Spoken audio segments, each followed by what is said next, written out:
లోకేష్ అనే నేను శాసనము ద్వారా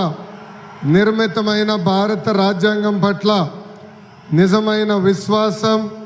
విధేయత చూపుతానని, భారతదేశ సార్వభౌమ అధికారాన్ని సమగ్రతను కాపాడుతానని, ఆంధ్రప్రదేశ్ రాష్ట్ర మంత్రిగా నా కర్తవ్యాలను శ్రద్ధతో అంతర్గత శుద్ధితో నిర్వహిస్తానని, భయం కానీ పక్షపాతం కానీ రాగద్వేషాలు కానీ లేకుండా రాజ్యాంగాన్ని శాసనాలు అనుసరించి ప్రజలందరికీ న్యాయం చేకూరుస్తానని